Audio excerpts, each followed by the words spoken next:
पुण्यामधील वसंत मोरेंनी आज मुंबईमध्ये प्रकाश आंबेडकर यांची भेट घेतली। वसंत मोरे हे पुण्यामधून निवडणूक लढण्यासाठी इच्छुक आहेत आणि त्याच पार्श्वभूमीवर आंबेडकर यांच्यासोबत अर्धा तास चर्चा झाली। या बैठकीमध्ये सकारात्मक चर्चा झाली आणि उमेदवारीबाबत आंबेडकर निर्णय घेतील असं मोरेंनी म्हटलंय। तर राज्यातील नवी समीकरणं जुळवण्यासाठी पुढील 3 ते 4 दिवसांमध्ये निर्णय घेऊन कळवू अशी माहिती प्रकाश आंबेडकर यांनी दिली। तर आंबेडकर आता तिसरी आघाडी करणार की मवियासोबत जाणार हे 3 ते 4 दिवसांमध्येच कळू शकेल।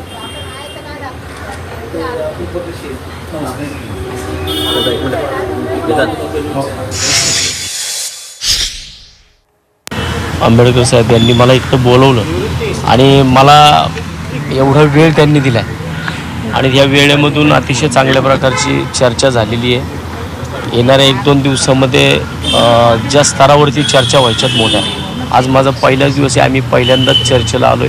100% सकारात्मक दृष्टया चर्चा झाली। अमृत नोनी आर्थो प्लस ये एक प्रूवन फॉर्मूला है। इसमें मौजूद नोनी फल के गुण और आयुर्वेदिक जड़ी बूटियां शरीर को जरूरी पोषक तत्व देने के साथ साथ हड्डियों और जोड़ों के घिसने, उनमें होने वाले सूजन और दर्द को रोकने में मदद करता है। दर्द मुक्त जीवन के लिए अमृत नोनी आर्थो प्लस।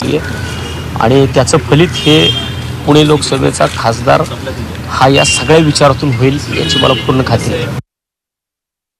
तात्या यांच्या बरोबरची असणारी चर्चा ही झालेली आहे। दुसरी असणारी जी महत्त्वाची चर्चा अजून व्हायची आहे आणि जे काही ऑफिशियली आपल्याला सांगायचं आहे, कळवायचं आहे ते 31 तारखेपर्यंत आपल्याला कळेल असं मी त्या ठिकाणी आपल्याला सांगतो। महाराष्ट्रातल्या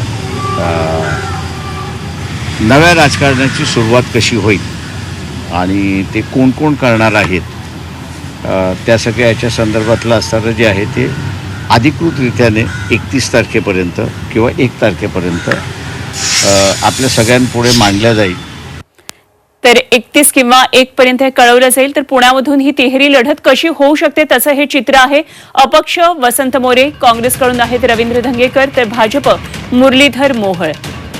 आज वंचित आघाडीचे प्रकाश आंबेडकर यांच्याबरोबर वसंत मोरेंची भेट झाली आहे। निवडणूक लढण्यासाठी मोरे इच्छुक आहेत, त्यामुळे ही तिहेरी लढत पुण्याची कशी होईल ते पहा।